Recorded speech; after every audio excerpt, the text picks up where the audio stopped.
안녕하세요. 오늘은 산세베리아 종류의 하나인 슈퍼바와 스투키 키우는 방법에 대해 이야기를 해드릴까 합니다.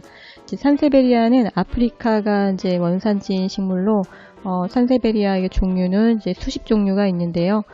그 중에 슈퍼바나 스투키 또한 산세베리아의 일종입니다. 산세베리아는 키우는 방법도 다른 화초에 비해서 쉬운 편이고요. 또 공기정화 작용이 있기 때문에 실내에서 키울 수 있는 식물로도 좋습니다. 특히 스투키 같은 경우에는 다른 산세베리아에 비해서 음이온이 한 3배 정도 더 나온다고 합니다.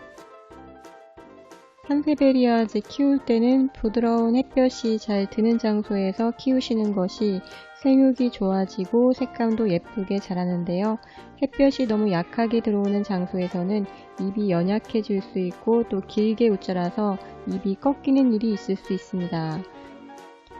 반대로 한여름에 너무 강한 직사광선은 잎색이 희미하게 바뀔 수 있는데요. 그래서 가능하면 적당한 햇볕이 들어오는 장소에서 잎이 튼튼해지도록 키우시는 것이 좋습니다.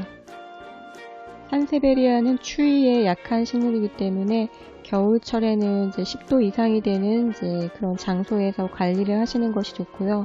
가끔씩 잎의 표면을 봤을 때 먼지가 쌓여 있으면 부드러운 젖은 수건 등을 사용해서 잎의 표면의 먼지를 닦아주시면 광합성 작용을 하기 쉽고 또 병충해 예방도 됩니다.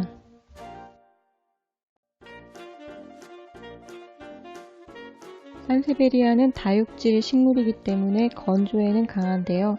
그래서 과습이 되지 않도록 건조하게 관리를 해주시는 것이 좋습니다. 봄부터 가을까지 성장기 때는 화분의 속끝까지 건조하면 한 번씩 물을 주면 되고요. 날씨가 추워지기 시작하면 성장기 때보다는 물을 더 줄여주시는 것이 좋고요. 휴면기인 겨울철에는 되도록이면 물을 주지 않고 관리를 하시는 것이 좋고, 겨울철 같은 경우에는 잎이 심하게 쭈글쭈글하게 되지 않는 이상은 물을 주지 않아도 됩니다. 그러다가 봄이 되고 따뜻해지면 흙속까지 건조했을 때 가끔 물을 주는 식으로 관리를 하시면 됩니다.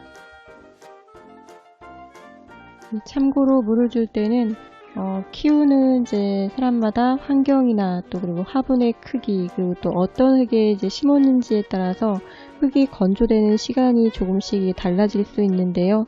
예를 들어 지금 제가 키우는 슈퍼바의 경우에는 작은 화분에 심겨져 있고 또 스투키 같은 경우는 높이가 있는 화분에 심겨져 있는데요. 이 식물들을 같은 공간에서 키운다고 했을 때 아무래도 화분의 높이가 있는 것은 작은 화분보다는 흙이 건조되는데 시간이 걸릴 수 있고 또 화분 속까지 흙이 건조했는지 정확히 알기가 힘들 수 있는데요. 이럴 때는 막대기 같은 것을 흙에 꽂아서 확인을 할 수도 있고요. 또 이렇게 가벼운 화분일 경우에는 들어봐서 무게로 쉽게 판단할 수도 있고요.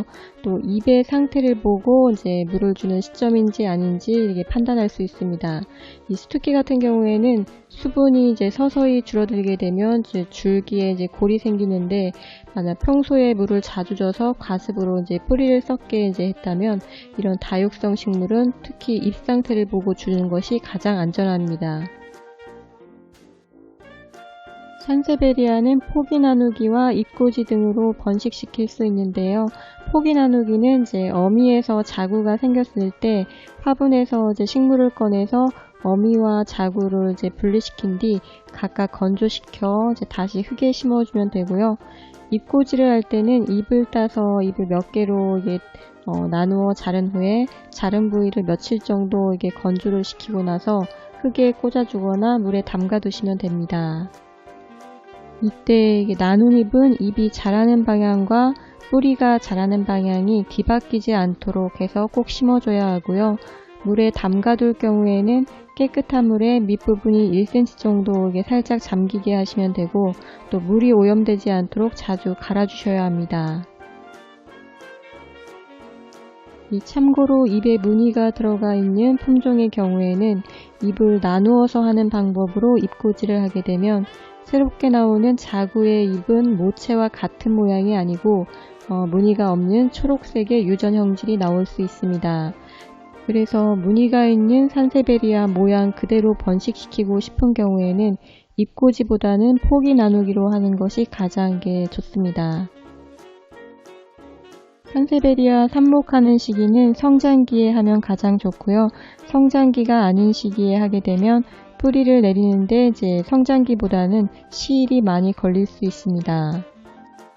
지금까지 산세베리아 스투키와 슈퍼바 키우는 방법에 대한 이야기였고요. 다음에는 또 다른 이야기로 찾아뵙겠습니다.